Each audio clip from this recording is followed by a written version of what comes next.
I thought I would be talking about Gina Torres in a positive way the next time I ever chose to talk about her. Turns out I am incorrect. Today we're going to be talking about Gina Torres' infamous interview with MSNBC, and I'm going to try to be balanced. I'm going to try to see her perspective, while I'm also going to try to see the diaspora's perspective. The African diaspora, or the black diaspora, or however you prefer to call it.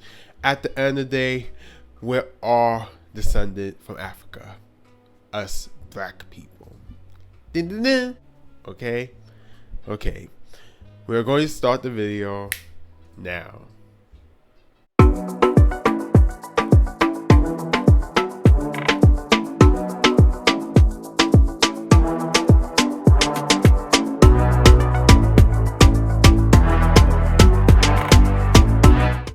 I am not going to give a brief description of Gina Torres' career and upbringing. If you want to see that, watch this specific video, because I kind of mentioned that within the video, and also it kind of aligns a bit with this video because it's like another controversy of Gina Torres.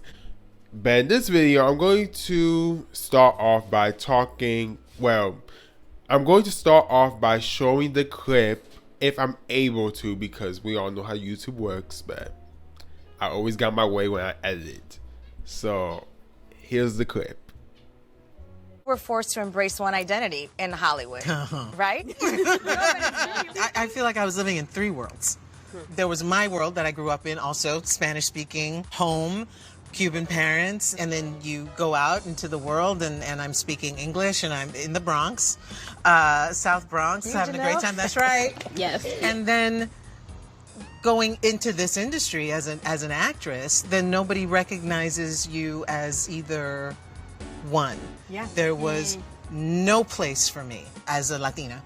And then as a black woman, I didn't identify as a black woman because for me it was cultural. Right. Because of course I present black, I am a black woman, I am also Cuban. When you're here in the United States and they ask you to be in a box and you don't fit into the box, culturally it was different. It was not one that I identified with. But to work, to survive, it was something that I had to learn. To then learn to be whatever black was. And then feel like I was alienating that other part of myself, that Latina self. It just kind of became a Jedi mind trick. To keep myself from just being sad all the time about not being able to fully experience and express the entirety of myself. I think that's our superpower. Now, this was an interview with Latinas, and it was talking about Latinas in Hollywood and in the working field in general when it comes to journalism, activism, and entrepreneurship. These women, they in these type of fields that are Latinas in this interview thingy majingy. When Gina Torres expressed herself, I get what she was trying to do, and I'm going to try to explain what points she was trying to make for my understanding from watching the clip. Number one, she felt like she had to change her upbringing as a Cuban American in the bilingual home, which is understandable because I grew up in a bilingual home too. In my home, my parents both spoke in English and Spanish. In this area, I could understand Gina Torres because, for one, I grew up in the bilingual home as well. She felt there was no place for her as a Latina in Hollywood.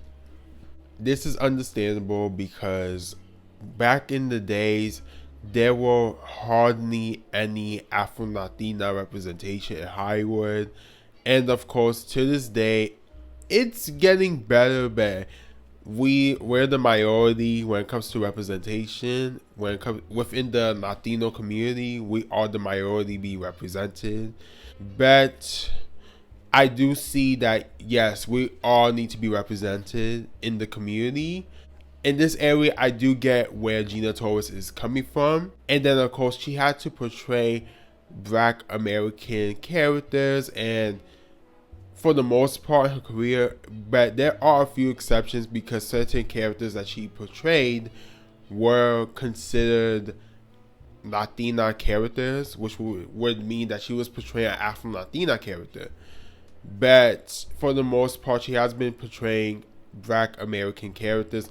As identifying as a Black woman, she felt like being a Black woman was cultural, so she did not see herself Black culturally. This, I'm gonna try to make it make sense. So in this portion, I'm assuming what she meant to say was that she didn't see herself as a Black American. Now, in this area, I don't know how to say stuff without being direct. So I'm going to leave this portion towards the far up of my critiques about Gina Torres. I cannot relate to this because, one, I'm Black, like, period. I'm phenotypically Black. And sure, you could clearly see that Gina Torres is Black too, but Gina Torres is not as dark as me. I'm darker than Gina Torres. My hair, you could clearly see we have different textured hair. And another thing, Gina Torres is bilingual. I am not bilingual because sure, I could understand Spanish and I understand English. And of course, I speak English, but my Spanish is not good. It's not. So I cannot relate to Gina Torres in this area because of that too. And then with me not knowing how to speak proper Spanish, I'm not seen as a Latino. That the first thing when people see me is just a Black person. That's it. Or a Black American, or a Black Haitian, or Black Jamaican. If you've seen a few videos of mine, you already know I talked about this before. So this is not really a surprise that I'm talking about this again, but I'm serious. People do not see me as a Latino because I don't speak Spanish or because I do not look Latino. So it's like I cannot relate to Gina Torres when she's talking about this portion of not being Black. The following three things, I'm going to put this together because I want this to go, ding, ding, ding, ding, ding. She felt like she was put into a box in America for how she looks. She had to learn how to be Black to get the jobs in Hollywood. And she felt like she was alienating her Latina self and feeling sad of not showing her full self. The box thing in America thing, I can somewhat not agree, but more like I could understand where she's coming from because technically I'm put in the box. I just kind of explained it, but at the same time, it's the way she delivered the message. The follow-up is she had to learn how to be Black. So being Black or African or however you want to call it is different between cultures because of course we're not a monolith. Black people are not a monolith. We are all unique with our own cultures. I'm trying to get what she's trying to say, but I'm assuming she meant she doesn't want to portray someone who's a Black American. But then again, you chose to act these Black American roles. So you knew what you was trying to be assigned to, Gina Torres. You knew. about not showing her full self, I could understand because growing up, I always had to like hide my parents' background in a sense. Yeah, not for everybody, but like half of everyone else. Because every time I told someone where my parents are from, it's always, this is not true. There's no such thing as black Hondurans. Or you're black, there's no way. Or how you do not know Spanish if you're from Honduras or your parents are from Honduras. You know, things like that. And then, of course, once again, me being phenotypically black, I have two black parents. They not going to see me as a Latino.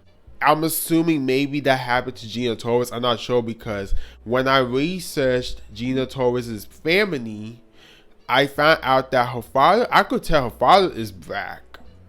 Or maybe half black. But you could tell he's black. Her mom, I'm not sure. But I'm assuming her mom was mixed race. I'm not sure. I'm assuming. I'm not sure because the picture is in black and white. So I'm not sure. So I'm assuming growing up, maybe people treated her differently. And then remember, she was born in the late 60s. I was going to say 70s. 60s. The way she's going to think is going to be way different than the way I think. And we also have to remember, she's mostly talking about Hollywood. She's not talking about her life in the Bronx or in NYC as a whole. Whereas I always talk about my life in the Bronx. So, and in NYC. So it's not the same thing like for me to like understand her a bit. But it's like I could understand her in a way. My issues with Gina Torres' response. The first thing I want to say is that there is no one way of being a Latina.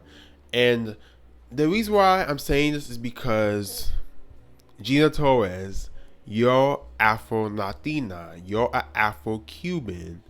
So your experiences as an Afro-Latina is not going to be the same as someone who is a mestiza Cuban, or indigenous Cuban, or a white Cuban, or an Asian Cuban. And these are examples.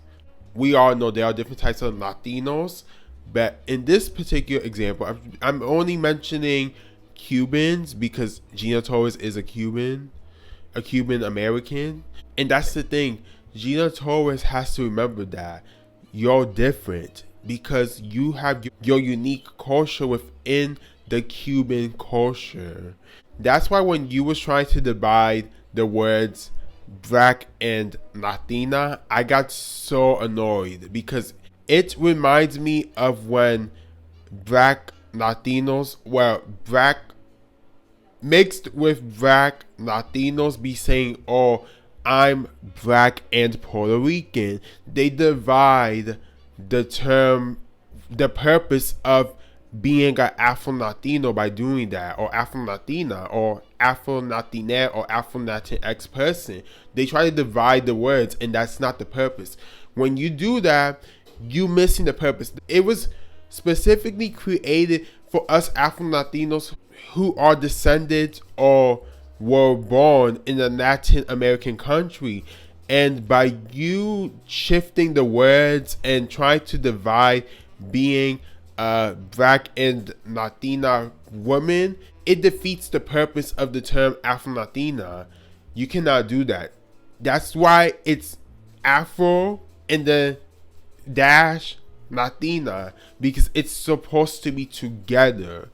But also, like I said, it affects us. It affects the movement, and it's setting us back. I did not want to go there, but I'm going to go there.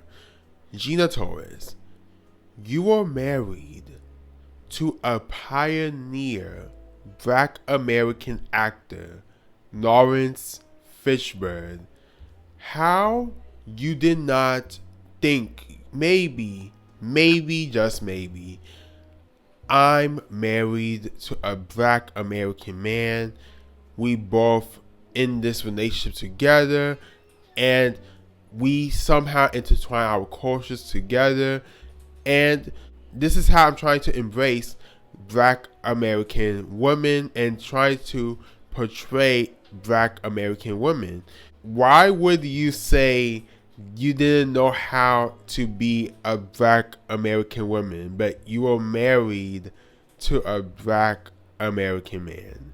And sure, maybe she didn't want to talk about her marriage life. We do not know.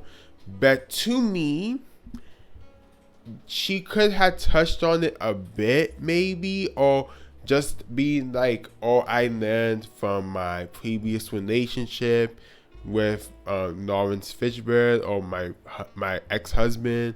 That's how I kind of tried to relate to Black American women and their culture.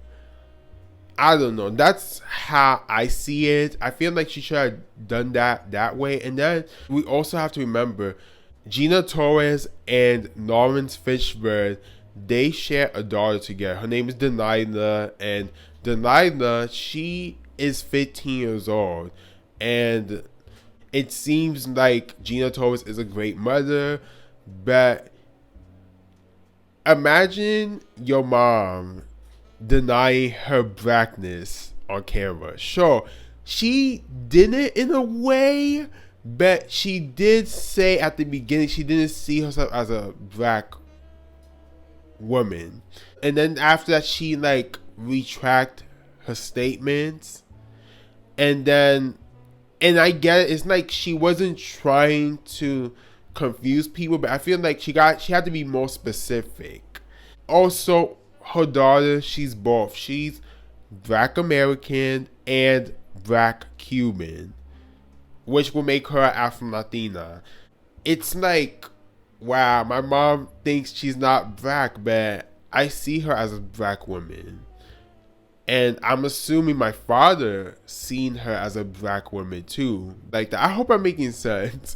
But that's how I see it with this portion, because it's like, how you didn't know how to act like a Black woman or Black American woman, but you were married to a Black American man. And I'm assuming his family, they were close to Gina because they seemed like they had a tight relationship during those years. I don't know. I may be wrong, but my opinion and the final thing I had to say on this portion on me dragging Gina Torres. Gina, why you did not call out the Latino community and Hollywood directly? You were supposed to call them out directly, both. For the most part, in the Latino community, we are neglected. We're not seen as Latinos. And also, we're not represented in the movies for the most part. And then when we are represented, there is a specific type of Latino being represented. Someone who's not as dark as I am, or even darker than me. And with two Black parents. And it's ridiculous. It's not fair. We gotta be represented. And then Gina Torres, once again, your daughter, she is an Afro-Latina too. So how she's gonna be represented? How? Another thing, why you directly called out the Black American media for embracing you, but you did not directly call out the Latinos and Hollywood not embracing you? They the main people you're supposed to call out, because Black Americans helped you, and the whole diaspora as a whole. We helped you get to where you are. And of course, other people too. You were embraced numerous times within the Black American media. And then for you to say this, it's like, what? You were supposed to call out the Latino community for being anti-black and excluding us from their stories within Hollywood. Legend Gloria Estefan and journalist Janelle Martinez directly talked about these specific topics that you could have directly said within your statement, Gina Torres. Boxes that they love to put us in Hollywood. What you're talking about is prevalent in the Latino community too. The fact that afrolatinidad is not, accepted or it's not talked about. It's interesting for me to hear that because when I looked to media outside of like my home for representation, it was women like you, very few on screens, which was in the African American television market, where I could then piece together like, oh my goodness, Torres is her last name. Wow. Yeah. She's black. Growing up in the Bronx, many of us are, black and brown, but I just couldn't be that, I hope that at some point we can have like an unpacking of why is racism so embedded in Latinidad, period, right? Concluding statements and the outro of this video. I do think that Gina Torres could redeem herself once again, because I think I said this in the previous video that I made about her. I think she could redeem herself. Of course, I do think she needs to address what she had said and clarify. And sure, this is her story, but certain things that she said was and sure, maybe that's how she feels of her way to express herself. But you did offended people within the diaspora. What's crazy is that Gina Torres is going to be in a movie, I believe. It's going to be on Netflix or something like that. I don't know. And I'm assuming she's going to be portraying a black American woman. So she directly needs to address this issue because it's not looking good, in my opinion. Thank you so much if you made this far in this video. I appreciate you. Be sure to like this video. Please comment. And if you are a new subscriber, if you are new, please consider to subscribe to my channel. I usually do not do this, but yeah. Follow me on my social medias. And one more thing, thank you so much, Kat, for recommending me to do this video, because originally I was not going to do this video because Myowa made a great video on this topic, but thanks to Kat, she convinced me to make this video. So thank you, Kat. Thank you. Oh, well, hi, Kat, and thank you again. That's pretty much it. Thanks for watching. Peace. What the fuck?